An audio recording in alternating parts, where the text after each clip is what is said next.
So, videohan ko lang itong return refund na inano nung customer. Kasi iba na yung item na laman, lumiit na eh. Pinalitan yung laman. Hindi ko alam kung yung courier o yung seller talaga. Yung customer. Ayan, bibidyohan ko. Hindi ko alam kung sino yung nagpalit. Basta iba na yung laman, maliit na oh. Ayan oh. Kasi ito matangkad to na bote. Malaki siya, mataas siya na bote. Ayan, bibidyohan ko lang. Ganito na lang siya na-receive ng helper ko kasi wala ako sa bahay eh. Ganyan no, ayan no, yung waybill na yan, RR na, return refund na. Ayan, punit na. Ganito na lang na-receive ng ano. Ay, andyan naman yung return ID. Hindi na namin mapiprint yan ng mga seller. Sila na yan. So ayan yung waybill uli, yung tracking yan. Na ano lang yan. Naka-jackrap siya yan no, pero parang nakabubble wrap na manipis sa loob. Pinipisil ko. So bibidyohan ko lang kasi para may proof ako. Kasi iba talaga yung laman. Ang hirap claim ng warranty sa Shopee. Ayan, binibidyohan ko yung bawat sides. Baka sabihin, binuksan ko na. Ganyan lang talaga siya na-receive ha.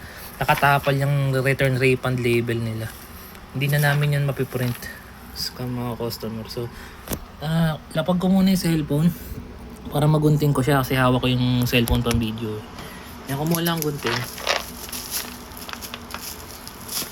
Hirap mag-refund sa Shopee. Ayan, ginupit ko yung loko-loko tong customer na to.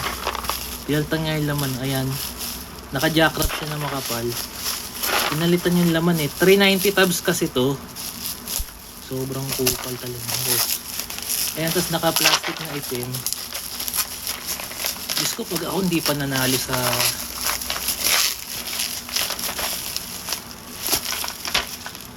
ayan o, naging parang maliit siya na bote. Ito yung label na yata namin. Ano ba to? Ito yan, ano siya, ganyan. Tapos naka-bubble wrap siya ng ano, ayan no. Naging maliit na bote, hindi naman ganito yung order namin. Ginawa niyang 290 tabs. Parang 290 tabs yata to. Ayan no. Ito na po yung laman.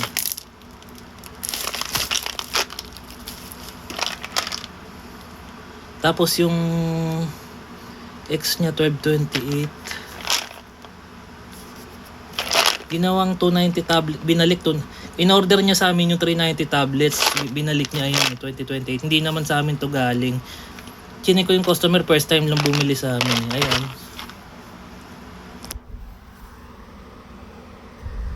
Ulitin ko lang, yan yung final na pag-unbox.